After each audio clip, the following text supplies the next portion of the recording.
এনসিপিদের ভুল একটাই, এনসিপি মানে স্টুডেন্টদের তো ভুল একটাই, সেই ভুলটা হলো ডক্টর ইউনূসের মতো একজন ভুল ব্যক্তিকে পছন্দ করছে না। এই লোকটা এনসিপিকে শেষ করে দিছে, এনসিপি জানেও না কেমন করে তারা শেষ করে দিল। তারা বিশ্বাস করছে এই লোকটার উপর, সে শেষ করে দিছে, এই স্টুডেন্টদেরকে শেষ করে দিছে। রিয়াদের একটা বক্তব্য আমি পড়লাম, সে ইয়াকে বলছে, জাজকে বলছে যে আমি গরিবের সন্তান, টাকা দেখে মাথা খারাপ হয়ে গেছিল। যদি ধনীর সন্তানও হয়, ধরেন আমি ধনীর সন্তান অথবা ধরেন ও ধনীর সন্তান, তো ওর ধনী পিতা কি ওরা লাখ লাখ টাকা দেয় প্রতিদিন? দেয় না। কিন্তু ধনী লোকও তার সন্তানের কাছে 1000 টাকা দিয়ে হিসাব নেয়, টাকাটা কই খরচ করছো, কারণ তার সন্তানকে সে বখে যেতে দিতে চায় না। ও যখন হাতে এতগুলো টাকা পেয়ে যায়, মাথা খারাপ হবেই রে ভাই, মাথা খারাপ হবে। এবং এই কাজটা কে করছে? এই সরকার করছে।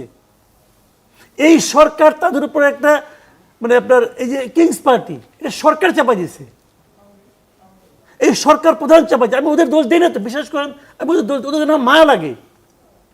এই গভর্নমেন্ট কি করলো এই কাজটা? ওরা কি চাইছে আমাকে ওই এসিবিতে উঠাই দাও? ওকে ওরা কি বলছে আমার হয়ে তোমরা গুলি করো? ওরা বলছে? সমস্ত দায় চাপছে ওদের উপর। যেখানে তারা পুলিশ প্রহরা পায় নাই, এর আগে এনসিপি বিভিন্ন জায়গায় যায় নাই, মিটিং করে নাই, মিটিং তো করছে। দরকারটা কি তাদের ছিল? এগুলি সরকার করছে। এই সরকার যেদিন গঠন হলো, আমি সেই দিন থেকে ক্রিটিক্যাল, কারণ ওই দিন থেকে আমার মনে হয়েছে যে এই লোকগুলি পারবে না।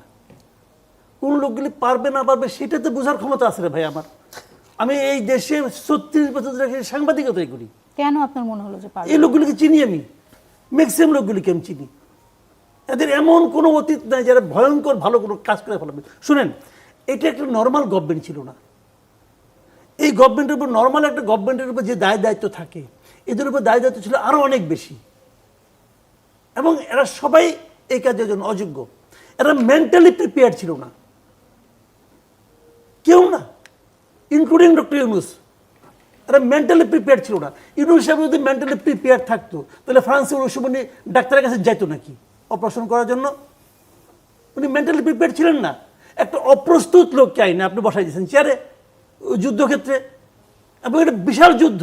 এবং উনি নিজে আচ্ছা, নুরুল কবিরের কাছে ইন্টারভিউ উনি কি বলছেন?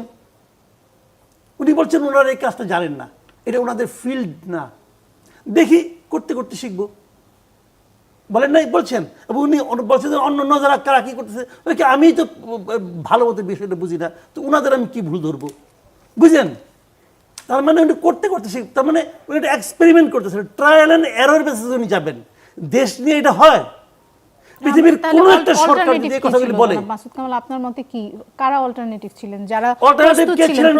আমার বলা দরকার, আমি অন্য যদি ট্রাই করি না, যে আমি নাম বলে কারে বিপদে ফেলাবো। প্রস্তুত তো কেউই ছিলেন না। প্রস্তুত কি কারণে থাকবে না? একটা আন্দোলন ছিল তো, এই আন্দোলনের মধ্যে অনেকেই ছিল, উনি ছিলেন না। এই আন্দোলনের আগে পাশে ডাইনে বাই উনি ছিলেন না। উনি যাদের কারণ তারাও কেউ ছিল না। কিন্তু আমরা তো শুনছি জাতীয় সরকার গঠন করার এক ধরনের প্রচেষ্টা বলে এই উপদেষ্টাদের 80% উপদেষ্টার শারীরিক, মানসিক, আর্থিক এবং বুদ্ধিভিত্তিক কোন ধরনের ইনভলভমেন্ট এই আন্দোলনের সঙ্গে ছিল না। এই যে নূরজাহান বেগমের কোনো ইনভলভমেন্ট ছিল? ছিল ছিল বলেন আপনি? আলী মোহাম্মদ ছিল? আন্দোলনের সাথে ইনভলভমেন্ট না থাকলে তারা সরকারে থাকতে পারবেন না, এরকম এটা আমি বলি নাই। কিন্তু এটা হলো এমন একটা সরকার যারা একটা মানে আপনার একটা লক্ষ্য নিয়ে মাঠে নামছে, যাদের মধ্যে চেতনা, সেই চেতনা তো ধারণ করতে হবে। এরা তো কেউ ধারণ করে না। এই জিনিস আমি যে কথাটা বলছিলাম আপনাকে সেটা যে দেখেন কতগুলি, যে আমি ওই প্রসঙ্গের আগে আসি, যে কেন উনি এত বড় ক্ষতিটা করলেন। উনি কিন্তু ক্ষতি খালি স্টুডেন্টদের করেন নাই, জাতিকে ক্ষতিগ্রস্ত করছেন। কোথায় সেটা আমি বলি, এদেরকে বিতর্কিত করে দিয়েছে। দেখেন উনি আসলে কার লোক বলেন তো? উনি হলো পশ্চিমা বিশ্বের লোক। এবং পশ্চিমা বিশ্বের সবচেয়ে ভয় পায় কি? তারা ভয় পায় ইয়াং জেনারেশনের আপরাইজিংকে। মনে নাই ফিলিস্তিনিদের পক্ষে যাওয়ার জন্য আমেরিকাতে এই স্টুডেন্টদের কি করছে তারা? কামাল, এখানে যদি আমি একটু থামাই আপনাকে, এই যে আপনি বললেন যে উনি হচ্ছেন পশ্চিমা বিশ্বের লোক, সেটি কি একটা কারণ ছিল যে ওনাকে এই পদে তখন বসানো হয়েছিল? কারণ তখন সবাই ভয় পেয়েছিলেন যে আওয়ামী লীগের পতনের পরে যে পশ্চিমা চাপ আসবে সেটি সামলাতে উনি পারবেন। না না না না, তা না, আমি ওই প্রসঙ্গটা পরে আসতেছি। আগে এইটা আমি শেষ করি, এই ধারাবাহিকতা আমি শেষ করি। কাজে উনি কিন্তু ওই কাজটাই করছেন যে ইয়াং জেনারেশন যেন আগামীতে কোনো আন্দোলন করতে না পারে, এই কাজটা শেষ করে দিছে। এমন ইয়াং জেনারেশনকে, এই ছাত্রদেরকে এমন একটা জায়গায় উনি পৌঁছে দিছে, এরা যদি আগামীতে কোনো আন্দোলনের জন্য ডাক দেয়, কেউ আসবে না, আসবে না। কারণ বলবো তোমরা তো এগুলি করো, তোমরা তো এগুলি করছো। দেখেন রিয়াদের যে এনসিপির কথা বলছেন নাকি সব তরুণ, সামগ্রিকভাবে তরুণ প্রজন্মের কথা বলছেন? উনি তরুণ প্রজন্মকে নষ্ট করেছেন। আমি আরেকটা এক্সাম্পল দিই। দেখেন এই গভর্নমেন্ট ক্ষমতা নেওয়ার পরে প্রথমে আমি বলছিলাম, তখন আমি মনে করতাম যে ইউনূস সাহেবের মধ্যে একটা মানে শুভ ইচ্ছা আছে, আকাঙ্ক্ষা আছে। তখন আমি বলছিলাম আপনি দুইজন স্টুডেন্টকে আপনার উপদেষ্টা পরিষদে নিয়ে ভুল করছেন। অনেকে মনে করছে যে আমি বোধহয় তাদের যোগ্যতা এবং মেধা নিয়ে প্রশ্ন করছি। না, তা করি নাই। কিন্তু আমি যেটা করছি সেটা হলো এটা করার মাধ্যমে সারা দেশের যে ঐক্যবদ্ধ তরুণ সমাজ ছিল, এদের ঐক্যটাকে উনি নষ্ট করে দিয়েছেন। অনেককে বলতে শুনছে, আমাকে বলছে এই যে ওদেরকে কিভাবে নির্বাচন করলো, কোন যোগ্যতায় নির্বাচন করলো, আমি নই কেন? এই প্রশ্নটা অনেকের মনে ছিল। কেন আপনি ঢাকা ইউনিভার্সিটি থেকে 2টা স্টুডেন্ট কিনলেন? ঢাকা ইউনিভার্সিটিকে সবচেয়ে বেশি ওদেরকে 1 লাখ স্টুডেন্ট মারা গেছে। ঢাকা ইউনিভার্সিটি কেউ মারা যায় নাই। পাবলিক ইউনিভার্সিটি আপনি কেন নিলেন না? প্রাইভেট ইউনিভার্সিটি কেন নিলেন না? কোনো যুক্তি নেই। এই সমস্ত প্রশ্ন উঠবে এটা উনি জানেন। জেনে এই কাজটা করছেন, ঐক্যটাকে ভেঙে দিয়েছেন। ভেঙে দেওয়ার ফলে কী হয়েছে? কেউ মন্ত্রী হয়েছে, অন্যরা যারা মন্ত্রী হতে পারে নাই তারা বলতে আমি মন্ত্রণালয়ে যাই, যে আমি তদবির করি। কেউ ভাবছে মন্ত্রণালয়ের মধ্যে যাওয়ার সুযোগ নাই, আমি আমার এলাকায় থাকি, এখানে আমি এই কাজগুলি করি, তদবির করি। শুরু হয়ে গেছে। যারা তদবির করতে পারছে তারা টাকা পাইছে, যারা করতে পারে নাই তারা আবার নিজেদের মধ্যে এক ধরনের ঈর্ষা কাজ করছে, যে আমি তো সমন্বয় হইতে পারলাম না, হইলে তো আমি এগুলি পারতাম। তো এই যে বিষয়গুলো পুরা জিনিসটাকে তছনছ করে দিচ্ছে। যদি উনি না দিতেন, না নিয়ে বলতেন তোমরা সমন্বয় একটা মিলে একটা কমিটি বানাও, তোমরা জনগণের পালসকে ফিল করবা, করে আমাদেরকে জানাবা, এবং আমরা সেটা যদি বাস্তবায়ন না করতে পারি আমাদেরকে চাপ দিবা, তোমাদের সঙ্গে আমরা প্রতি মাসে 2 বার করে বসবো, তাহলে হতো একটা জিনিস। সেই কাজটা করে নাই। তাদেরকে নিয়ে একজনকে একটা যে মন্ত্রণালয়ে আপনি বলছেন যে সরকারে ছাত্রদের প্রতিনিধি নেওয়াটা একটি ভুল সিদ্ধান্ত ছিল। একদম ওইটা শুরু থেকে আমি বলতেছি। ওইটা করে কিন্তু আমরা পুরো দেশের ছাত্র ঐক্যটাকে তারা একদম ধ্বংস করে দিয়েছে।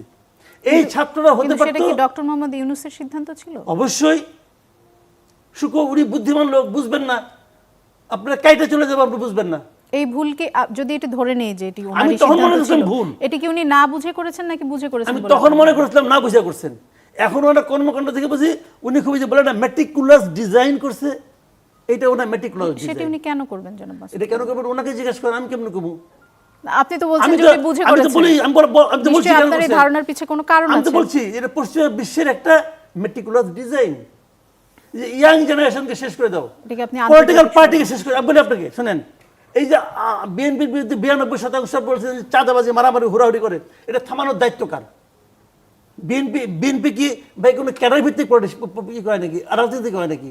একটা বললো সবাই দাঁড়াও, সবাই দাঁড়াবে, এই পার্টি তো বিএনপির না। এটা থামানোর দায়িত্ব গভর্নমেন্টের। বিএনপিকে আপনি দায়ী করতে পারবেন তখন যখন নাকি গভর্নমেন্ট কাউকে অ্যারেস্ট করলে বিএনপি তার বিরুদ্ধে মিছিল করবে। এক্সাম্পলতে বলি, রিয়াদ এত বড় ঘটনা করছে, রিয়াদের ব্যাপারে কি এনসিপি কোনো বিবৃতি দিছে না তাকে অন্যায়ভাবে করা হয়েছে? দেয় নাই তো। যদি দিত তখন আপনি এনসিপিকে দায়ী দিতে পারতেন। তাকে তো করার সুযোগ করে দিয়েছে গভর্নমেন্ট, কইরা একটাকে আটকাইছে। বিএনপি কি এক জায়গায় বলছে যে ওই লোকটাকে তুমি কি কারণে ধরলা, কি কারণে মারলা? ধরার দায়িত্ব কার? আমার ছিনতাই হয়ে গেল, ছিনতাই করলো এনসিপি লোক, আমি কি এনসিপিকে দায়ী দিব না গভর্নমেন্টকে দায়ী দিব?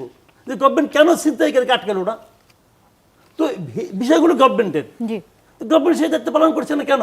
মানুষকে বোঝাচ্ছে যে রাজনীতিবিদরা, পলিটিক্যাল পার্টিগুলো তোমার সমস্যার সমাধান দিতে পারবে না। বিরাজনীতিকরণের একটি জি, দ্যাট ইজ